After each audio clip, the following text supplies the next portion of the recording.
Actually driving a bearing out of a 372 case.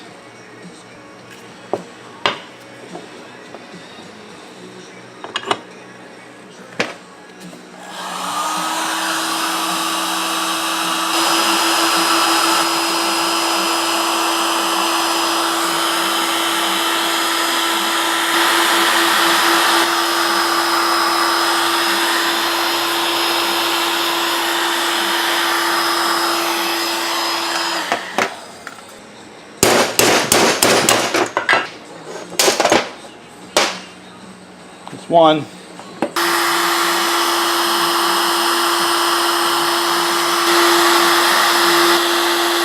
That says I got right there. It's actually a little hotter than I expected.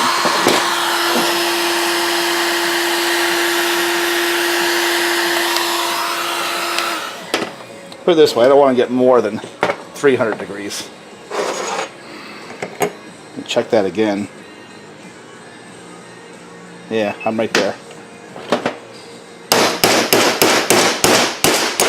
Yeah, it came right out. It makes a lot of noise because I have a steel table. But no, that bearing kind of came right out of there. You know, these are like 25 bucks.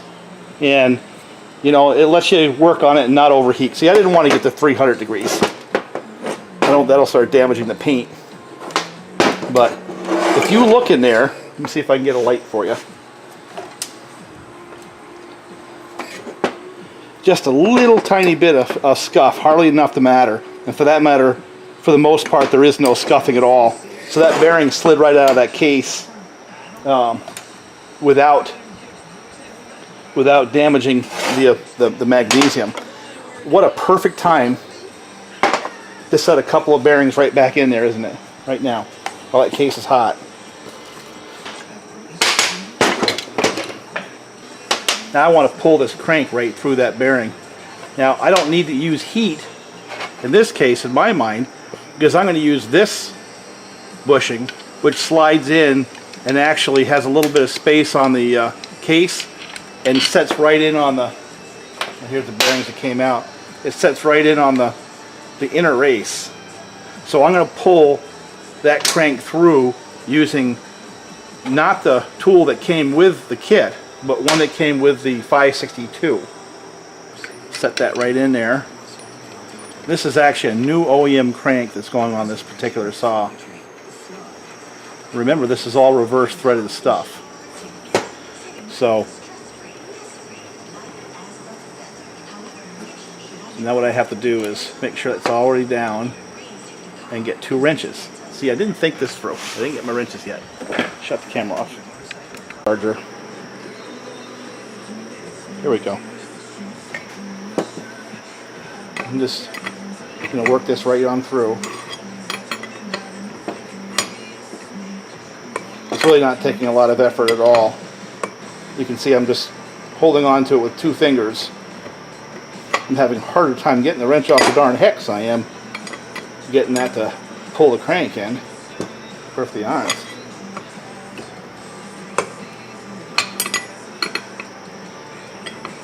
No strain or pain.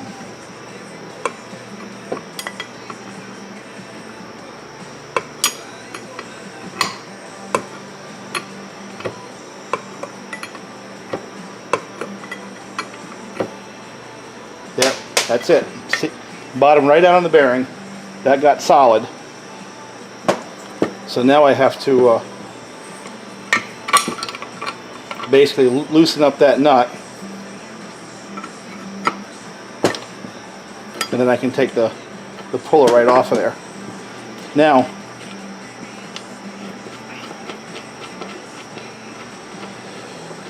to review, this is for the 372. I put a washer underneath the nut. This actually came from the kit from a 562 because the diameter of this is smaller than the diameter that came with a 372 kit. This was actually designed to go over the case like that. But I prefer to pull on the inner race, so I use this one instead. This goes back to what I was saying in that other video, or actually maybe I'll put it in this video. Does it really matter? No, it doesn't. It doesn't matter a lick. It would have worked either way. And it's just me being me. I get a little over, you know, cautious on these things. And you don't have to. It's just what I do. And using this particular unit here, or this particular bushing here, would have been just fine. You know. Now, same on the other side. I can drop that right in there, right into the inner race. And that's probably what I'm going to do. And pull that right through on the inner race. So I'll put the gasket on. I don't know if I'll leave the camera on or not, but OEM parts, OEM gaskets. I happen to like to glue the gasket on there. This saw here is for a guy who has spent an awful lot of time in the motorcycle racing world. And I just want to build this as absolutely reliable as I possibly can. So the next thing I'm going to do is glue the gasket on. I don't know if that's too much light or not. I'll move it back some. And just get this started.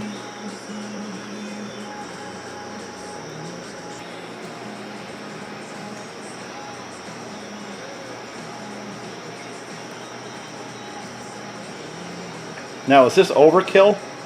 Hell yeah. No doubt. It most certainly is. So, yet again, I'm not doing this. I'm doing this as much for me, so when this saw goes out of my house, I know it's not going to come back for a long time. But I'm trying to make sure this person is quite happy with his saw. So again, you go to the extra steps when you effort when you have that scenario. At least I do.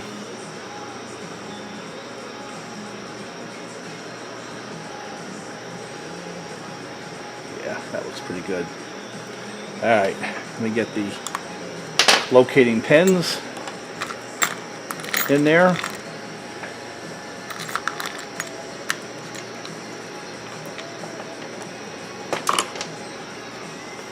I'm not going to do the seals tonight because I'm going to go and buy OEM seals. I don't have OEM seals with me here, so I can't do it, which is a bit of a frustration, but it's life.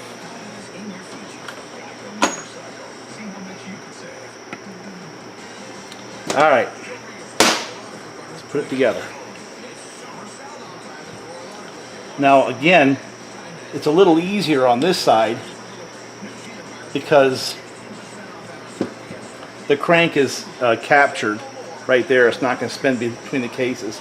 I'll tell you, there are a couple times I've done this operation where I've goofed up by leaving things like the oil line in when I squeeze the cases and stuff like that. Take a second and look around and make sure that everything is ready to go back together before you go any further.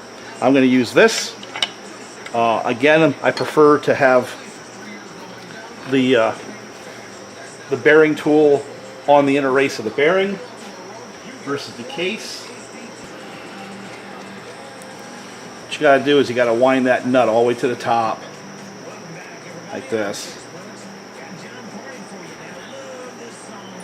and then you take this and thread it onto the end of the crank, and it threads on to where the flywheel nut is. And I think that alone gives you a clue as to how much force these guys think they're going to actually have to use, because that's really not a very robust thread at all. So, but here we go. And you'll probably see how much effort it takes for me. You know, the kind of things you got to pay attention to. See, it's going right together. You got to pay attention to the locating pins and make sure they actually are lined up before you really get too far into this. Yeah, this is going together beautifully. I'm actually going to set a couple of screws in.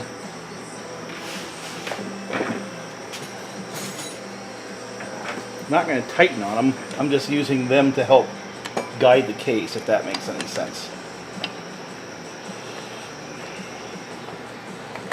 like I said, this is what I do. You know, people can argue and say, geez, that's overkill and all these things, but just, again, it's as much for me as anything else. But yet again, had I used the Husqvarna supplied tool, I'd be pushing on the cases, not the inner race of the bearing. And with the amount of force that's being applied here, it doesn't matter. You know, I had some guy try to convince me that I was going to dimple my darn bearings. No. It's simply not going to happen. Not at the level of force that's required to put these together. I'm nowhere near doing that kind of thing.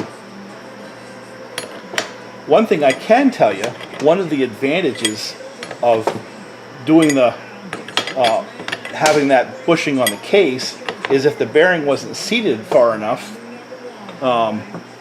using this would pull that crank and the bearing. See, we're just about there. We drop some screws in there and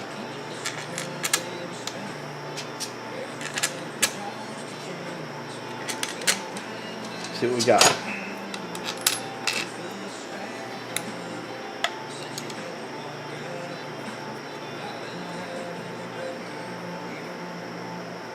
Yes, I could use my drill, but I don't want to put too much torque on these. Again, that's another me kind of thing.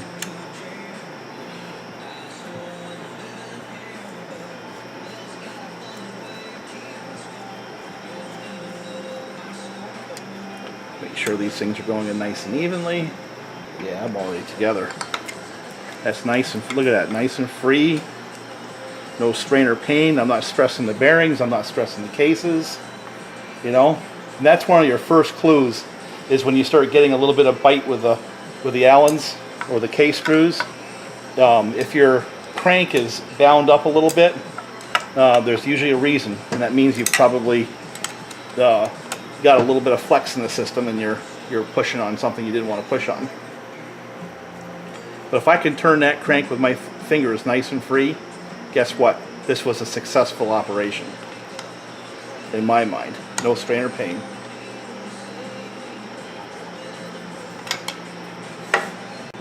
So, nice and free. Let me back it out and... How centered is it? That's actually very close to being centered. Wow. Okay.